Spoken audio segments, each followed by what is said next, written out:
Bingo Blitz rules.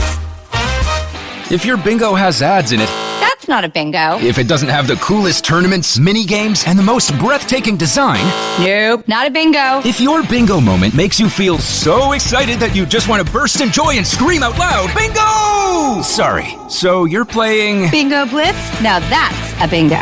Discover a world of excitement with Bingo Blitz, the #1 free bingo game. Download Bingo Blitz and play for free. Now that's a bingo.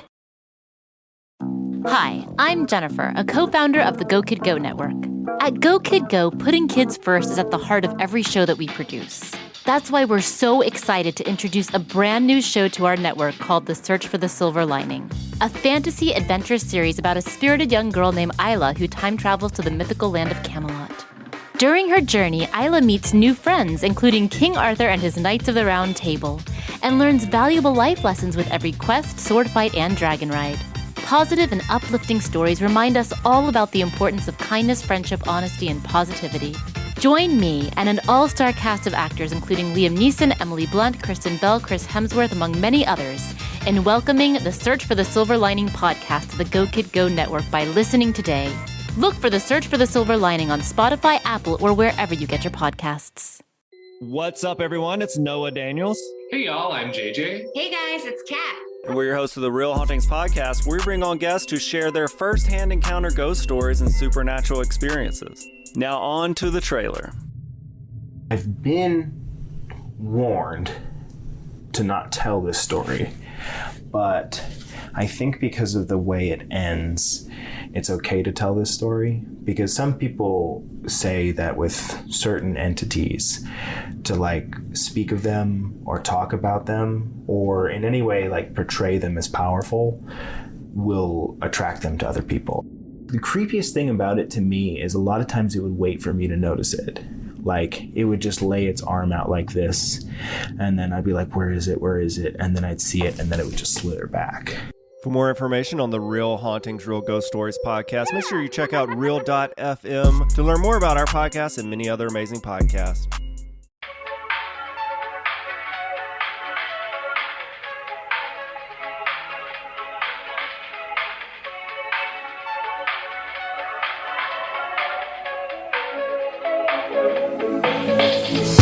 Hi. You're really rocking out there. With my cock out. Sorry. Yeah, you HR hit me in violation. the face. It is huge. It's a cumbersome cock. Don't worry, everyone. I took my meds. Melissa saw me. Have they kicked in? No. Will they kick in? Yeah, she says with confidence. It will kick in. We have faith in medicine. Medicine. Welcome to another episode of But Am I Wrong? Starring two people, Megan and Melissa, who have not once ever been wrong. So why not make a podcast sharing that wisdom and wealth with the masses? And we did, because we couldn't think of a reason why not to. Good job, Megan. Thank you. I appreciate it. So we've got 3 different segments on this show. We will get into each of them before we hop into them and explain in depth what they are, what you can expect. But one of the best parts about the show is the audience participation. And you are the audience. You could be watching us on Patreon, hit us up, or you could just be listening wherever you are listening. But then we ask that you head on over to our Instagram and you can vote on who you think was wrong in each of the situations in all of our segments on the Instagram story. So that is, usually up. These episodes come out Thursday. That's maybe up Friday, maybe up Saturday, maybe up Sunday, maybe Monday. But, keep you on your toes. Follow us to make sure you are up to date. And then we put them in a highlight so you don't miss any of them within those 24 hours. And then you can also send us a message. Let us know how you thought or felt while you voted the way you did, any insight you might have. And then we will read those aloud and discuss. And if you want an elevated experience for this podcast, you can watch us on Patreon, or you can listen using, it's also through Patreon, but also through Spotify. Sounds confusing, but once you subscribe, the link will be posted and you can just click away. And also I want to give a shout out to some of our patrons. I believe they've changed the name of it now. They don't call them patrons anymore. They call it audience. All right, we've got shout outs for Autumn, Fatima, and Macy. So thank you for joining. Thank you so much. Big fans of you. All right, so should we get into our first segment? I think that sounds like a rip-roaring good time. Our first segment is called But Am I Wrong? And that's when we pick something from our own personal lives that we want to rant about, talk about, or we may be wrong in our lives. Spoiler, we're never wrong unless we're trying to kill beetles outside. And Survey said I was not wrong. And you can't fight with Survey said. In my eyes, okay, I'll let Steve Harvey know. But in my eyes, I say you're wrong. And I feel like I'm like the Supreme Court.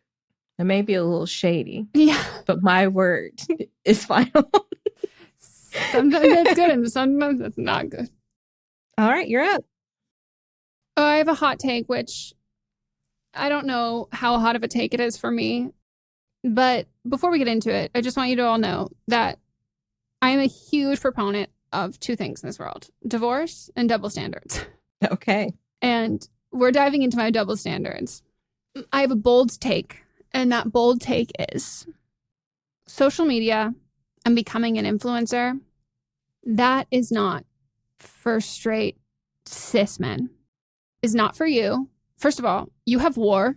You have owning property before anyone else. You have getting credit cards before anyone else. You have promotions. You have the corporate ladder. You have billionaires. You have Russian oligarchs. You have serial killers. You have so much. Leave us the fuck alone. Leave us alone. Get out of here. Get out of here. And this was maybe not fully inspired, but solidified for me by Roger Cly. I don't know. Roger on TikTok. First of all, Roger, go home, Roger. Mm-hmm. This man gets on TikTok Live and like sings Taylor Swift songs poorly. And all the comments are people like, oh my God, you are so... Shut the fuck up. That is a fully grown adult man. Stop talking about how adorable and cute he is. That like suddenly we have this thing that like when men come on the internet and they're not Andrew Tate and they're like, oh my God, I would truly take a bullet for this guy. I'm like, you take a bullet for this guy because he's singing a Taylor Swift song? Like the bar is in hell. Like stop. And then we're like, oh my God, they're so amazing. Oh my God, I love them. Like one of the good ones. And then Roger gets all fucking creepy with like a 18-year-old, one of his followers who was like, he like asked them to collab and then like came to her hotel room and like is doing a live stream with her and is like touching her lower back and her legs. And then she's like, I'm not interested in you like that. And then he's going on his fucking TikTok and like losing his shit about like just going off on her. And it originally started because he was like offering to give someone like he had like an extra Taylor Swift concert ticket or something. And he used that to like try and get with a young fan who then was like, oh, this is so not what I thought was going on. And it's like, men at the end of the day are going to men. They're going to men. So like this whole, like, you saw this cute older guy on TikTok. And you're like, oh my God, he's so sweet. He's trying to fuck and he's found a new fucking way. I saw this and I didn't know where you were going with this, but I did see about him because a lot of people thought that he was just this sweet man. But like you said, men are going to men. And then when she showed up with him, people were asking if that was his daughter. And he I was like, you didn't even get the clue from that, you creep. Mm-mm. And it's just like, men are going to men. They're going to try and infiltrate our spaces.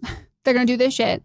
And what we don't need to do is to be like, oh, let's hoist up the men who are doing it right and doing it well. These are anonymous people. You do not know these fucking people. You do not know them. You do not know them. Stranger danger. So like, stop giving them this like amazing you're handing them a platform for them to disappoint you. Matt Rife. Like, it is truly stop. Like, just fucking stop. And there are so many people who like, yeah, make money online, do social media, do all of this kind of stuff. But like, I think about this, like when Yahoo bought Tumblr, it was like someone is coming in to our safe space and they're about to rock our world. They're taking the sex gifts off here, taking the porn off here. They are G-rating all of this. And the same thing, we're watching these men go, oh, we're watching these like cis het men look on here. We've made fun of women and effeminate people of all identities who are making content on social media for first fun, then B, monetary gain. And now that we see that we can make money off of it, how can we take this predominantly young female audience and make them into complete stans of us? Get out of here. No. It's just stop. Just stop. And the pedestal that people put these guys on, it just icks me out, grosses me out. And we just end up here. And while I think they should just not be making accounts, we just need to stop supporting them. And like, just because like someone is like old and wrinkly does not mean they're like cute like your grandfather. And like, how old do you know your grandfather? Like, you know what I mean? Like, men are gonna men. Keep your guard up. Yeah, I mean, I talked about on See You Next Tuesday, somebody's grandfather that was harassing me. Mm-hmm. Just going to bat for these people and then like looking like a fucking fool when this shit happens. And it's just like, we all need to stop thinking that the solution to like all of this is like finding the good men to fix this without like, and not doing it ourselves, which is like a deeper conversation of this. But like, I have a strong feeling that like, you know, if you want to support content creators and things like that, like support marginalized people, support women, like don't support like some like this like fucking like corporate like old man who is using his retirement hours like chilling after like cashing in his 401k to sing Taylor Swift songs to pander to a young audience. Like, it's not cute. It's creepy. And he's not even a good singer. I didn't watch any of his videos. I just saw, I can't remember the content creator's name. No. But she does the mess that we saw on TikTok. But I saw hers. She finds every day top 3 messy clips on TikTok that she reports on. Wow. Oh, Brittany Valletta. Yes. Yeah. Yep. It's just.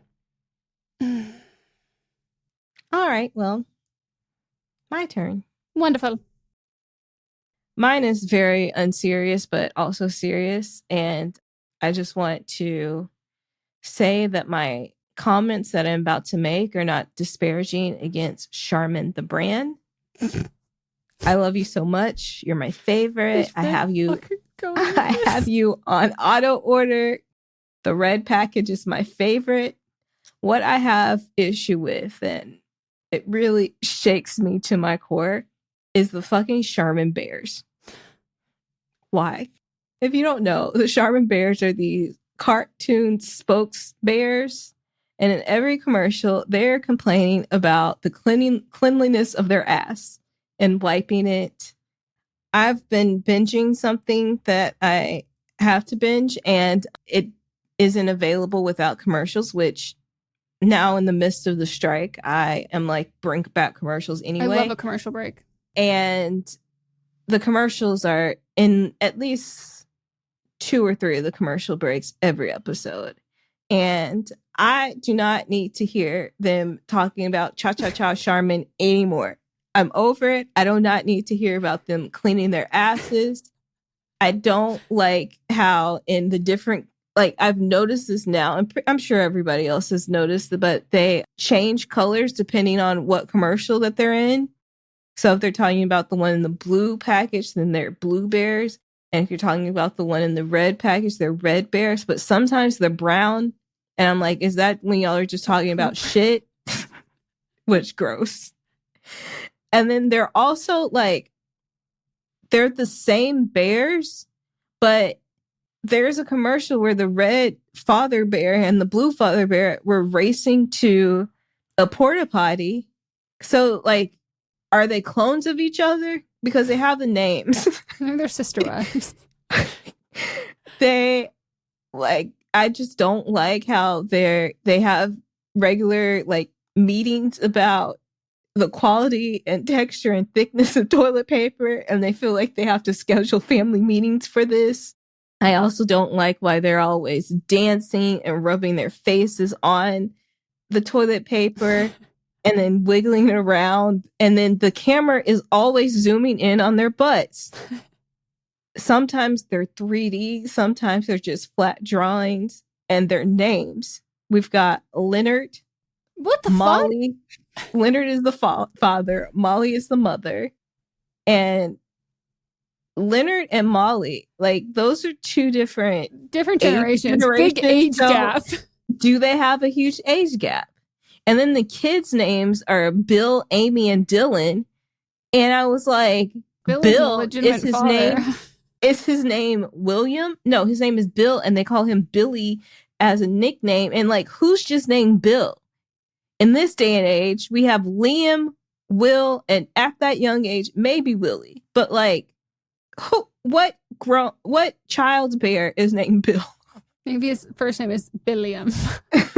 No, it's Bill. Like, that's his name. It's Bill, and they call him Billy. That's like crazy. Leonard. They sometimes call him Lenny, but like Bill is just Bill or Billy. No. Oh gosh.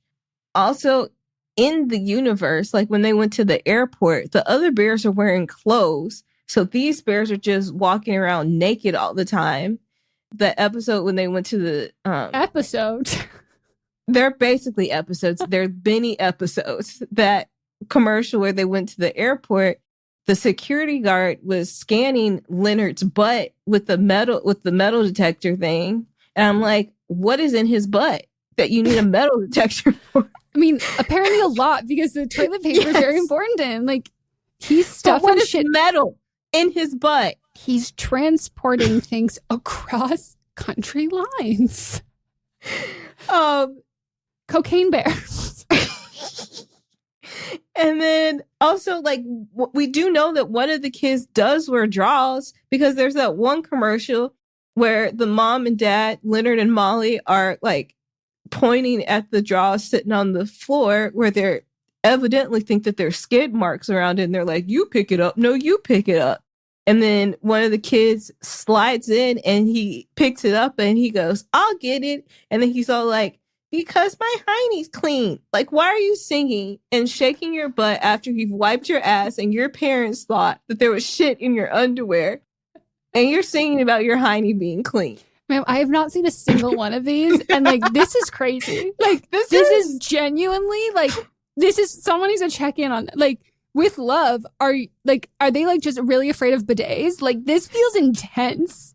So they don't, like I said, they don't wear clothes and they're so concerned about how clean their asses are, but they're walking around naked. As I said, they have furniture in their home. So is everybody carrying around a towel to sit on? I have a lot of questions. Then there are all these fan theories about the universe. Where'd you find them? Guess. Reddit. Of course. One of them was that there was a worldwide outbreak of cholera and half their bear population died from diarrhea. So that's why they're obsessed with cleaning their asses all the time. And then there's another one where another theory where they believe that they're not actually bears, but they're furries. And no, I don't believe that one, because that doesn't make sense for the other bears in universe to have on clothes. Good point. And I think once we get to fan theories, we've gone a little too far. In conclusion, while I don't find the ads unbearable, I think it's time for us as a society to rally together and convince the greatest toilet paper in the world that it's time to move on. Find your new Mr., Mrs., or Ms. Whipple. And I know that most of you don't get that reference, because this advertisement happened before I was even born, but it was iconic and I get the reference. And I need someone to bring back something more iconic than these dirty ass bears. Ass being the operative word. Thank you. Wow. I loved that. I think you should know that the only ads I receive are for, I don't know why I don't receive any toilet paper ones. I receive them for prep, and then I receive ones for various medications only in Spanish, regardless of what I'm watching, regardless of what app, what platform. It is truly only like pharmaceutical in Spanish, and birth control, and like anything. But the Honda then, ones, do you get the Honda ones in Spanish? Because I get those all the time. Moss. He pays more attention than me. They've got the Honda Days of Caring or whatever they call Honda, whatever, the South California, whatever they do. But I get those all in Spanish. Yeah. And then I get prep. And that's like it. Those are the only ones. I have to say, as someone who recently was victim to single-ply toilet paper from my one true love, which made me start questioning everything. And I was like, I can't complain. He does the grocery shopping. He's going out and doing this. Like, I'm not going to say anything. He bought Sprouts, generic, single-ply, rough toilet paper. Sounds like sandpaper. And I have IBS. I'm shitting like 7 times a day. Like, that's a lot of chafing, and that's a lot of abrasive on my anus. And after a couple days, he was like, man, this toilet paper fucking sucks. And I was like, I'm so glad you said something.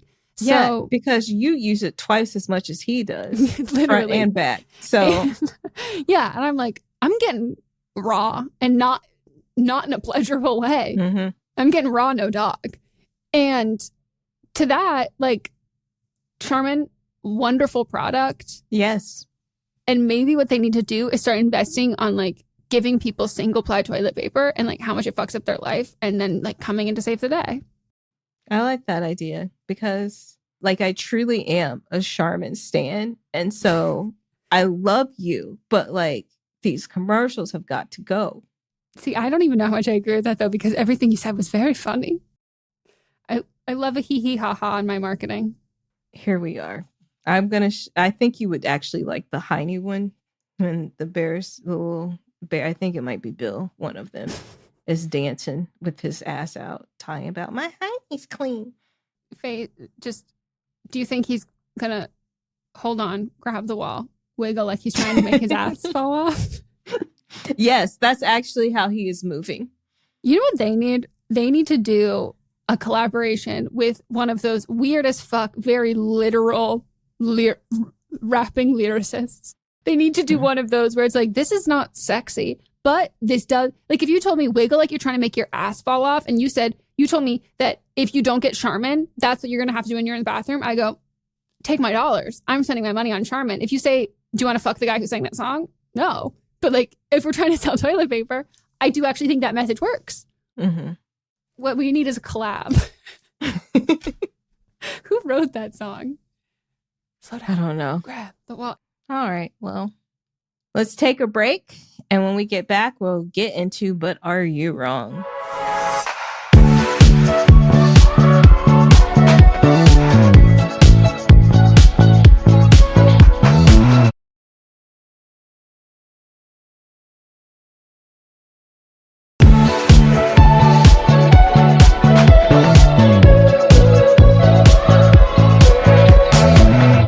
We're back from our break, and it's time for But Are You Wrong?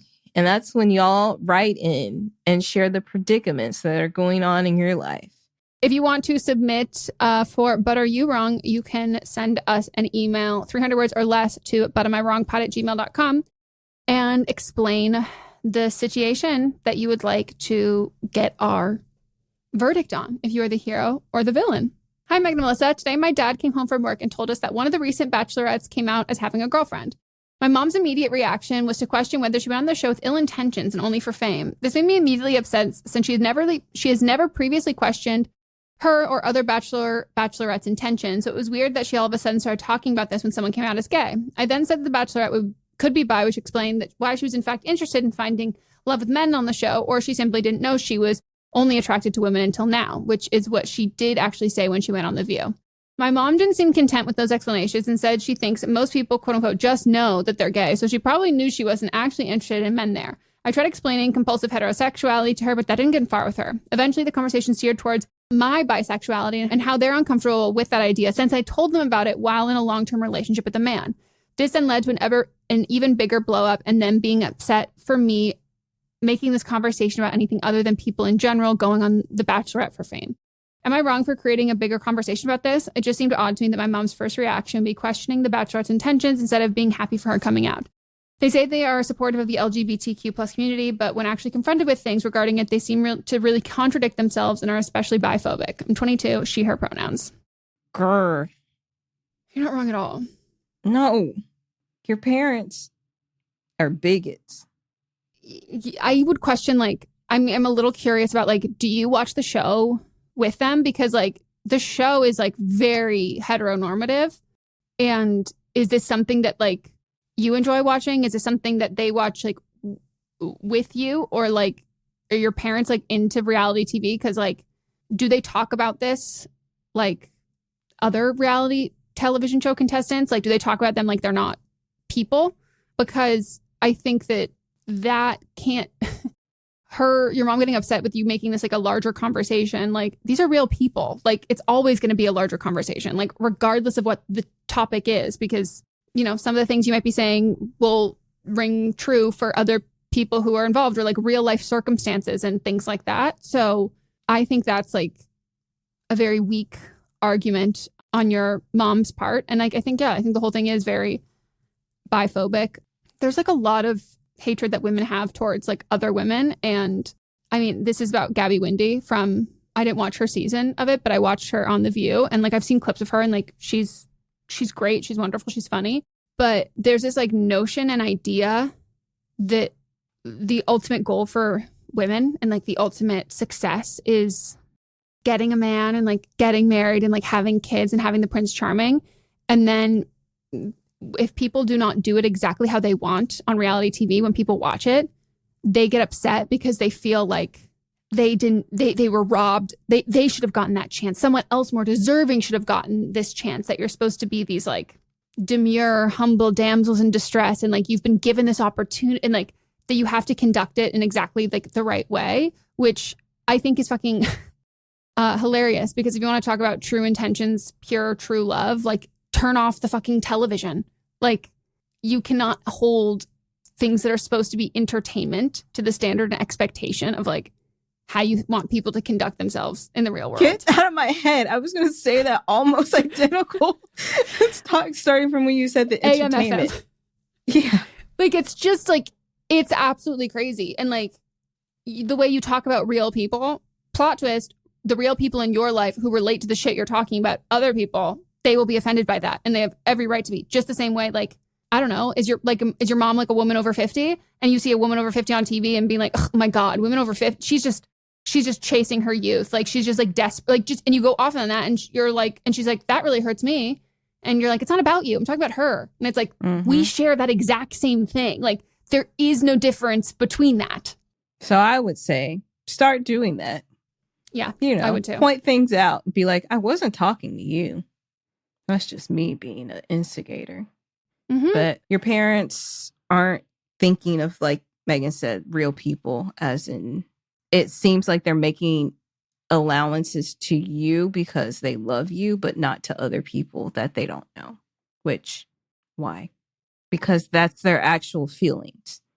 And I wonder how much those allowances are, or for them, they're cool with you being bi as long as you end up with a man. Mm-hmm. And like, that's like, I also just find it really fucking funny when like people who are straight, I'm straight, come at something like as like a complete, this is a matter of fact thing. Like, no, gay people just know. And it's like, oh, I'm so sorry, Mom. I had no idea that you were gay. Like, so you've just always known. It's like, well, no, I just know that gay people know. And it's like, well, how do you only know? Gay people know that they, so thank you for coming out. Does Dad know? Like, should we talk about that? Like, it's truly like, man, what? Like, if you want to talk shit, talk shit. Watch TV shows with bad fucking people. Like, that's fine. Gossiping and wanting to talk shit is a very healthy, normal fucking thing. So find people who are worthy to be talked shit about. There are lots of fucking bad people in the world, but being bi, dating a woman,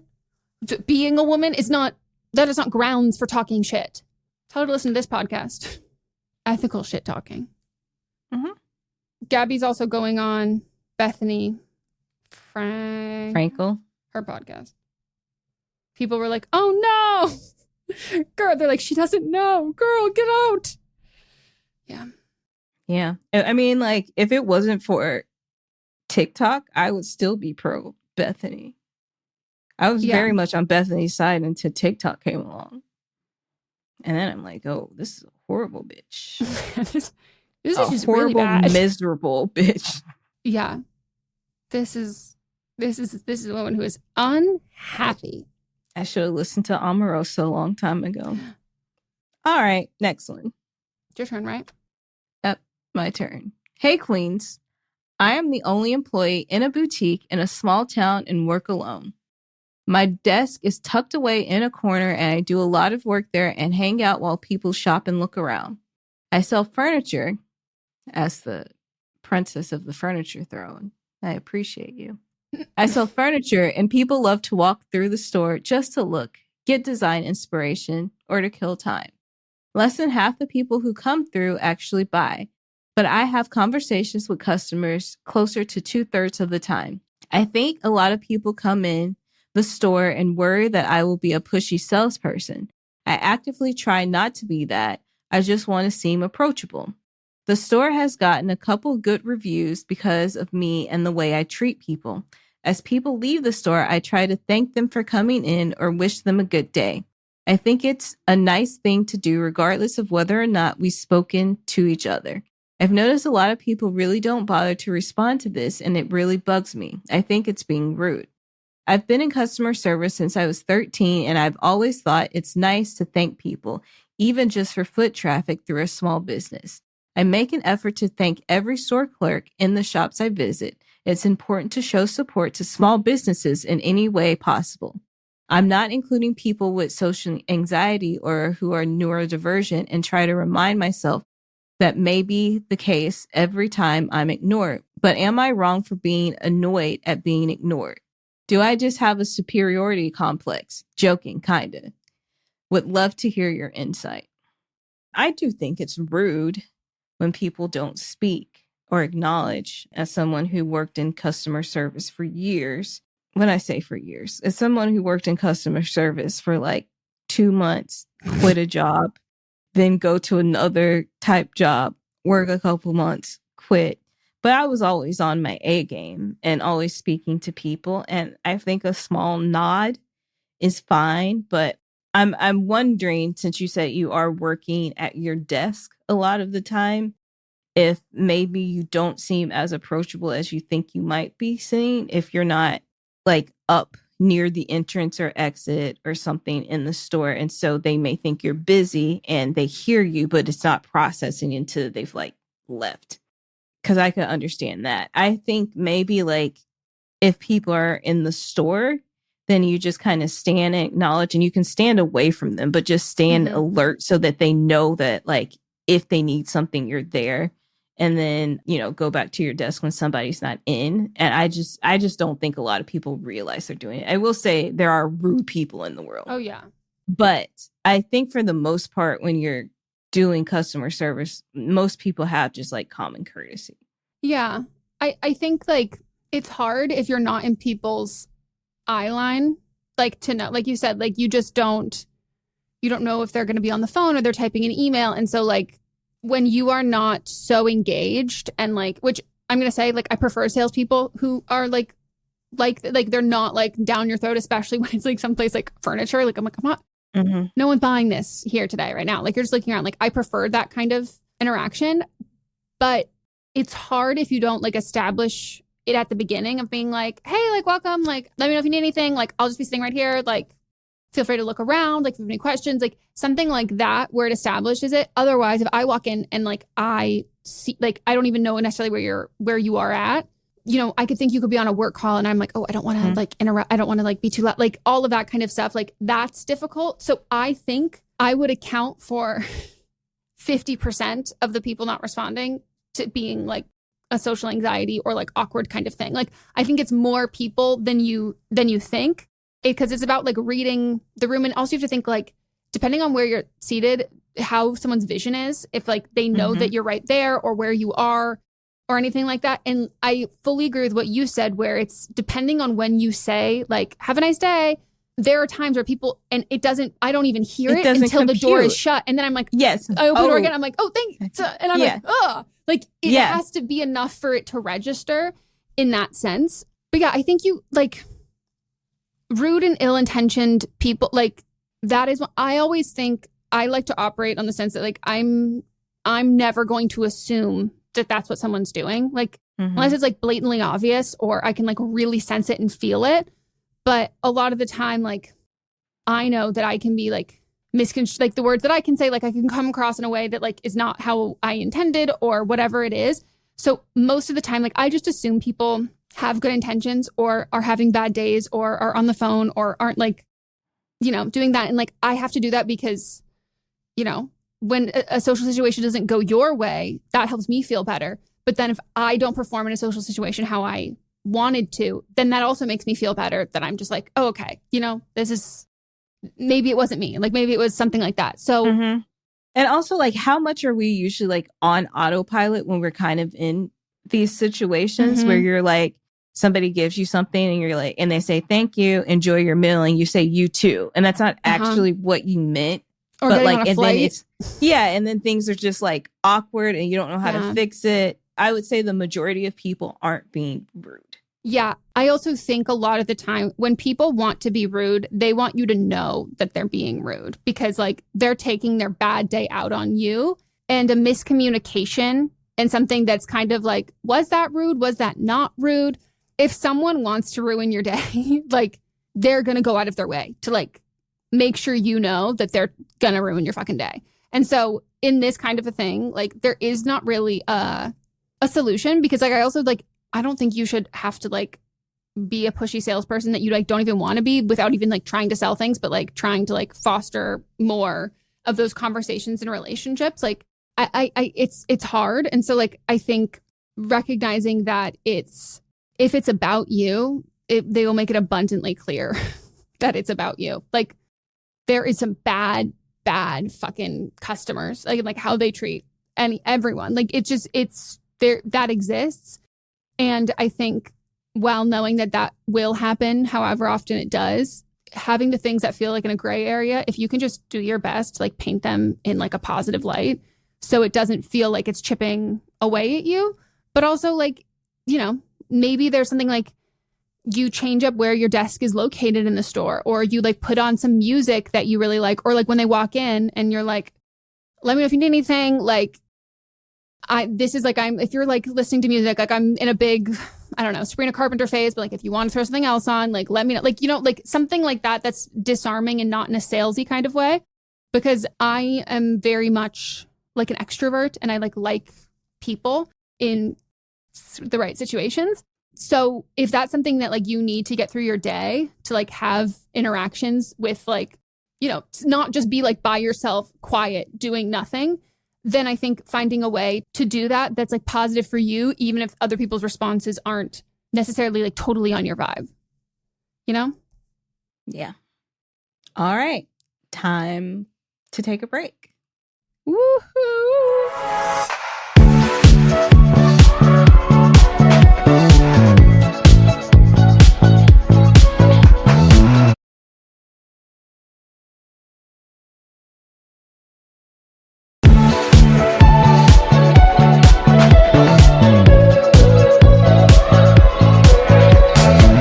Broken, we've repaired, we are back.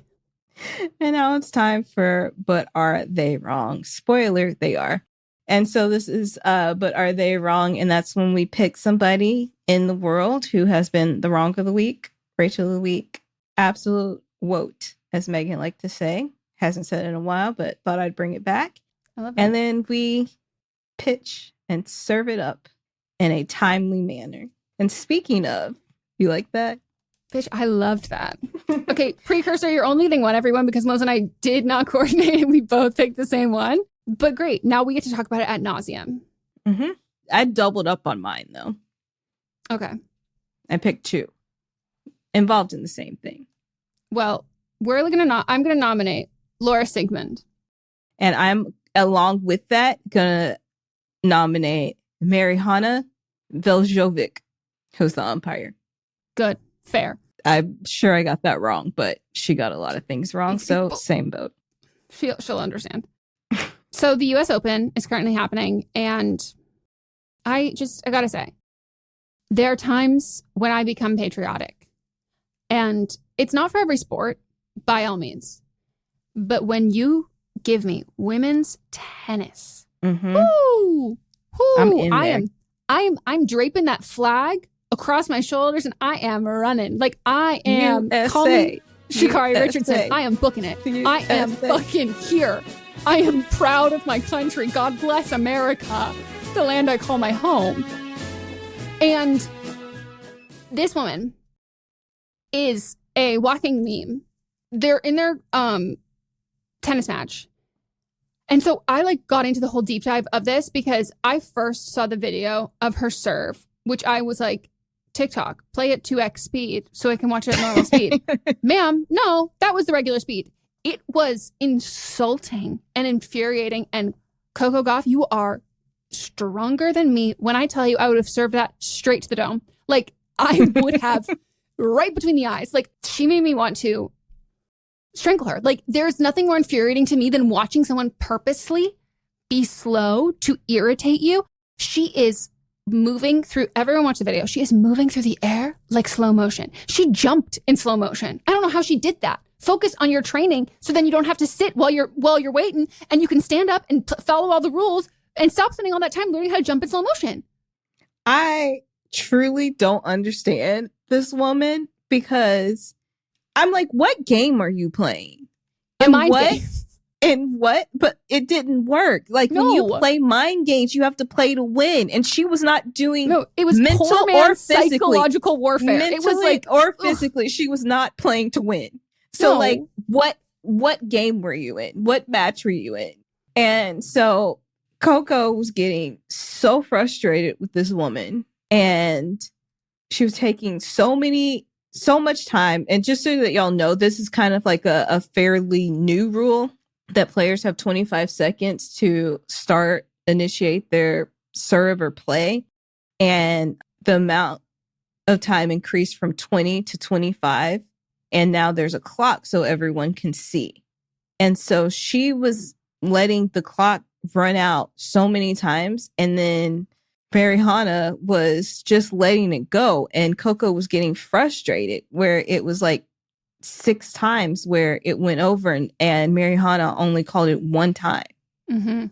Then when Coco's serving, Laura is like, oh my God, I wasn't ready. And it's like, no, because the rule is you play by the server's time, like their speed, their pace of play. If they're a faster player, then you play faster when it's their serve. You're a slower player, they play to your pace slower when it's your serve.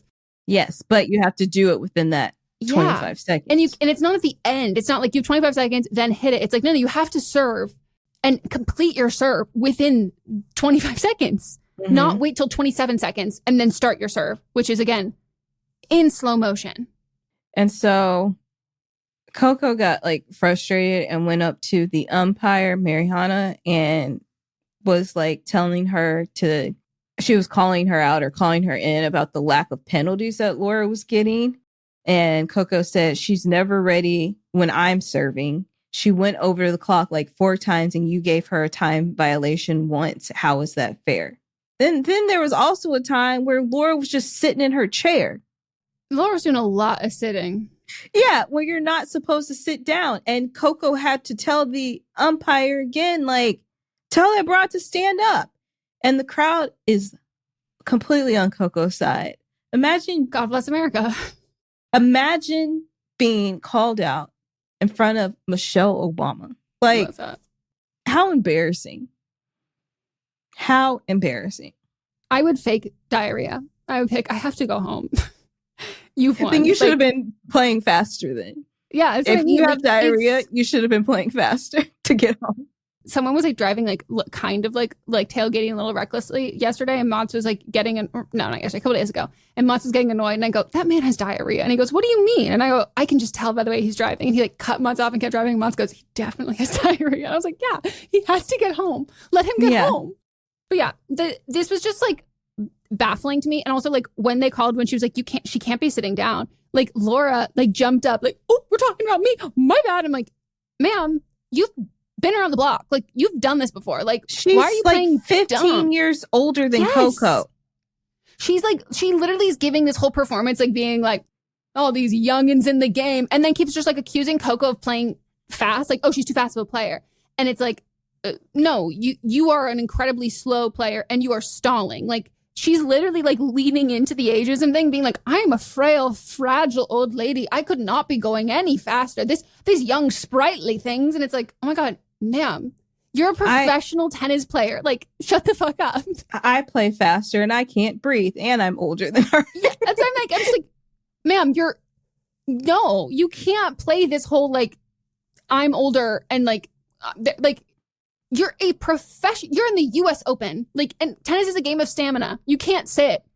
No. This is why I don't play tennis recreationally or I like sitting. And then the press conference. So after the match, Laura went and had her questioning like everybody does. After she lost, I should also clarify. She lost the match. She goes and has her little interview and she's sitting there crying, the biggest crocodile tears that I've ever seen, saying, they treated me like I was a bad person. Would I enjoy it more if I played a great shot and people scream and gave me the respect you deserve for your performance in that moment? Yes, you would enjoy it more. I'm 35. What do I play tennis for? I made good money. I'm not probably going to reach my best rankings anymore. I play out there for the people, for the effort. What? Helen Mirren will play this woman. Like, what the fuck? And she kept like, ma'am, yes, performance. It was a performance. I watched. We watched you perform. And I'm watching you perform right now with your fake ass fucking tears. And like literally being like, why don't people like me? Maybe because you're being a shit. Like, you can be a bad... First of all, you have to be a villain. You are a good player. You wouldn't have made it this far if you weren't good. But like, you can still perform and be entertaining without trying to manipulate the situation.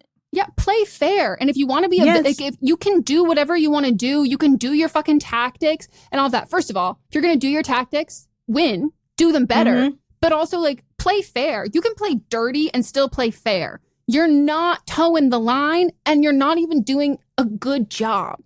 And that's the part that's most disrespectful to me. I'm like, if you're going to like cheat or whatever, at least do me the respect of like being very good at it and hiding it and like not playing dumb. Like, play the mind game fucking well then. Yeah. And this is what really got me. I think this is the first time I'm crying in a press conference. I thought as a tennis player, you are a performer.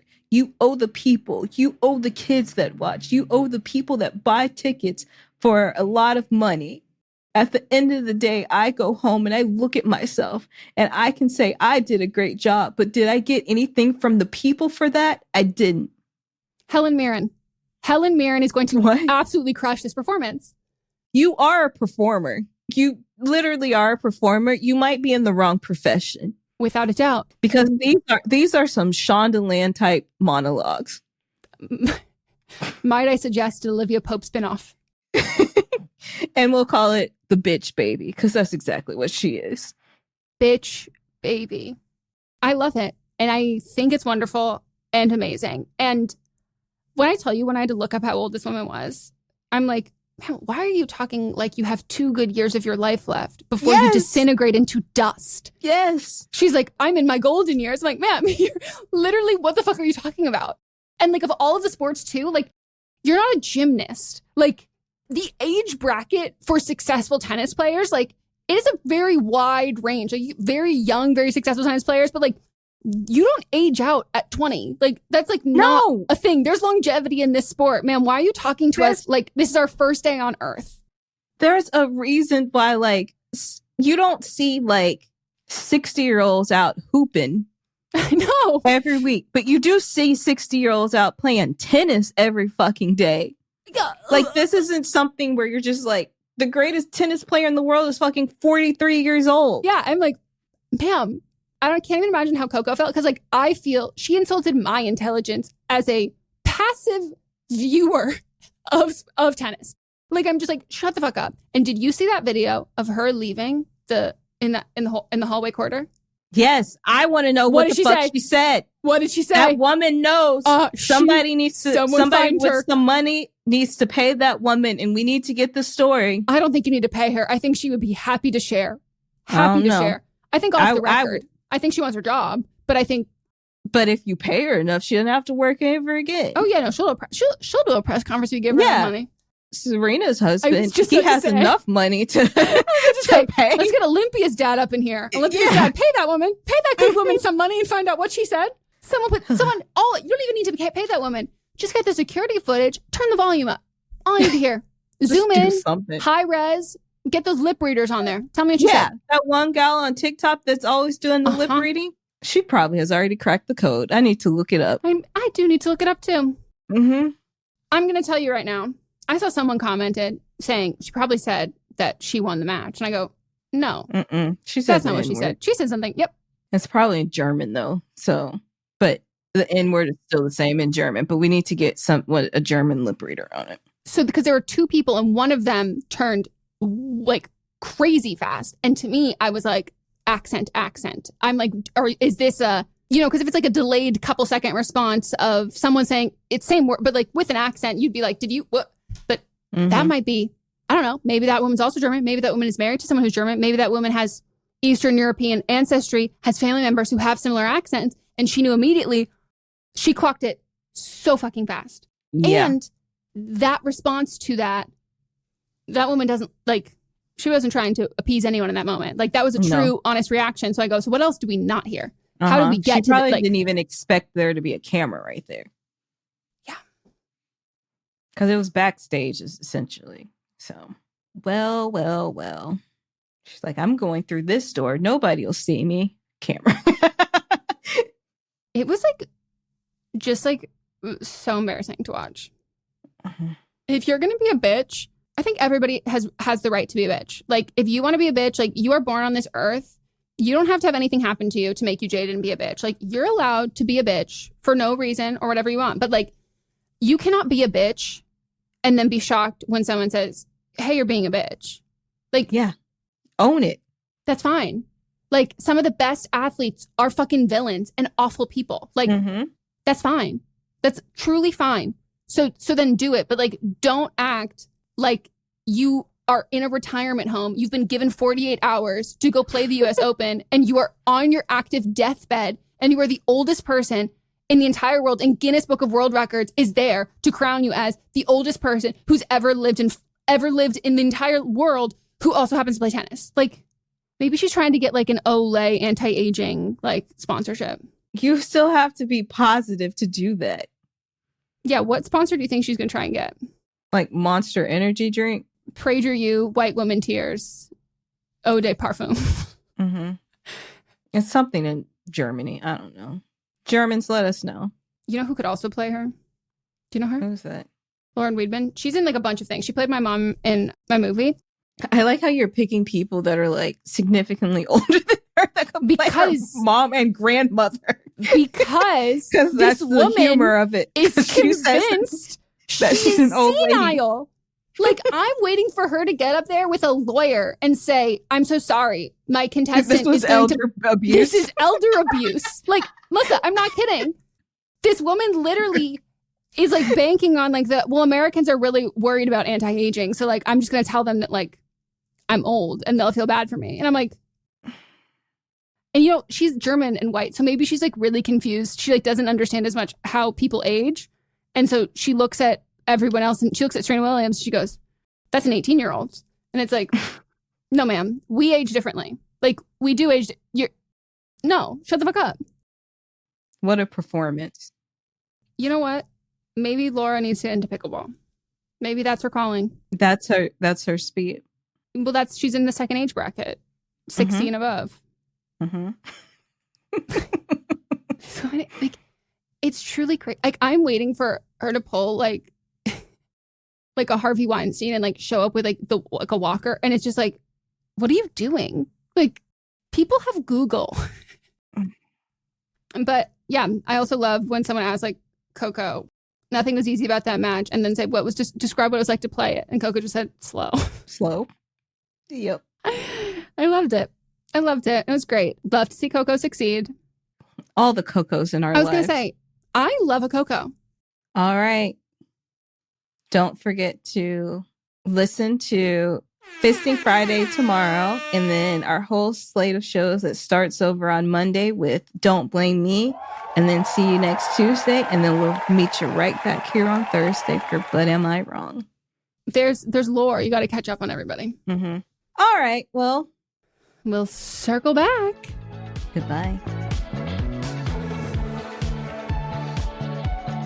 But Am I Wrong is a production by me, Megan Rinks. And me, Melissa DeMonts, plus Diamond Imprint Productions. Post-production by Coco Lorenz. And production assistance by Melanie D. Watson. Listening to a podcast should be time well spent. And I promise it will be if you'll give this podcast a try. It's called Something You Should Know. I'm the host, Mike Carruthers, and in every episode, I talk with leading experts on topics I know you will find fascinating.